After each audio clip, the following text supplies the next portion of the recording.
ঘুমানোর আগে দুইটি কাজ করুন। পার্শ্ব পরিবর্তন করার আগে আপনার সকল প্রার্থনা আল্লাহ তাআলা কবুল করে নেবেন। আপনাকে দুনিয়া এবং আখিরাত উভয় জগতের কল্যাণ আল্লাহ তাআলা আপনাকে দান করে দিবেন। এটা আমার কথা নয়, নবীজি সাল্লাল্লাহু আলাইহি সাল্লাম নিজে জানিয়ে দিয়েছেন। তিরমিজি শরীফের 3526 নম্বর হাদিসের ভিতর রয়েছে, যদি আপনি ঘুমানোর আগে দুইটি কাজ করতে পারেন। আপনি ডান কাত হয়ে ঘুমিয়েছেন, আমরা অনেক সময় ঘুমের সময় বাম কাত হয়ে যাই, ঘুমের ভিতরে এটা হতে পারে স্বাভাবিক। সুতরাং আপনি এই দুইটি কাজ করে যদি ঘুমান, ডান কাত হয়ে ঘুমিয়েছেন, বাম কাতের যদি পার্শ্ব ঘোরান, এই ঘোরানোর আগেই আপনার যত প্রার্থনা আছে, যত দোয়া আছে, সকল দোয়াগুলো আল্লাহ তাআলা কবুল করে নেবেন, অ্যাকসেপ্ট করে নেবেন। সুবহানাল্লাহি ওয়া বিহামদি।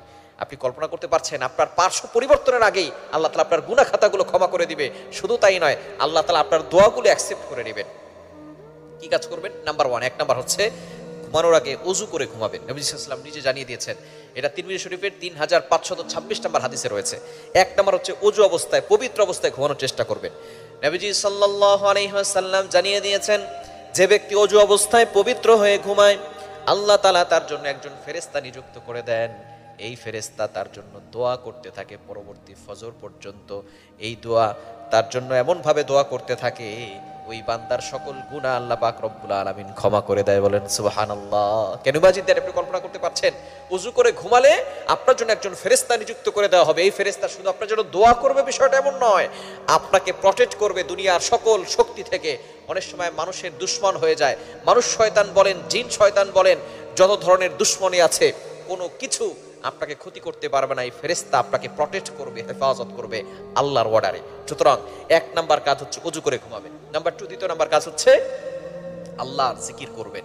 আল্লাহর নাম ধরে আল্লাহর কাছে বেশি বেশি জিকির করবেন। এরপর আপনি আল্লাহর কাছে দোয়া করবেন।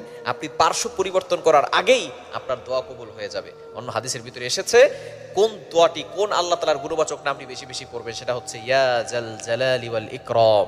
ইয়া জাল জালালি ওয়াল ইকরাম, আল্লাহ তাআলার এই নামটি বেশি বেশি করে পড়বেন। ইয়া জাল জালালি ওয়াল ইকরাম, ইয়া জাল জালালি ওয়াল ইকরাম। আপনি যদি এটা বেশি বেশি করে পড়তে পারেন, এক নাম্বার ওযু করে ঘুমাবেন, এরপর আল্লাহর জিকির করবেন। আরো জিকির আছে, সুবহানাল্লাহ, আলহামদুলিল্লাহ, লা ইলাহা ইল্লাল্লাহ, আল্লাহু আকবার। এগুলো হচ্ছে আল্লাহ তাআলার কাছে সবচেয়ে প্রিয় বাক্য। সুবহানাল্লাহ। আল্লাহ তাআলার কাছে সবচেয়ে প্রিয় বাক্য হচ্ছে 4টি। কয়টি? 4টি। এক নাম্বার হচ্ছে সুবহানাল্লাহ, এরপর হচ্ছে আলহামদুলিল্লাহ, এরপর হচ্ছে লা ইলাহা ইল্লাল্লাহ, 4 নাম্বার হচ্ছে আল্লাহু আকবার। এই বাক্যগুলো পড়ে যদি আপনি দোয়া করতে পারেন, অবশ্যই আল্লাহ তাআলা আপনার দোয়াগুলো অ্যাকসেপ্ট করে নেবেন, কবুল করে নেবেন। সুতরাং আমরা সব সময় চেষ্টা করব এই দুইটি কাজ করে তারপরে ঘুমানোর। পার্শ্ব পরিবর্তনের আগেই আল্লাহ তাআলা আমাদের সকল দোয়াগুলো অ্যাকসেপ্ট করে নেবে ইনশাআল্লাহ, এবং পার্শ্ব পরিবর্তনের আগেই আমাদের প্রার্থনাগুলো আল্লাহ তাআলা কবুল করে নেবে। আল্লাহ তাআলা আমাদের সকলকে এই দুইটি কাজ করে ঘুমানোর তৌফিক দান।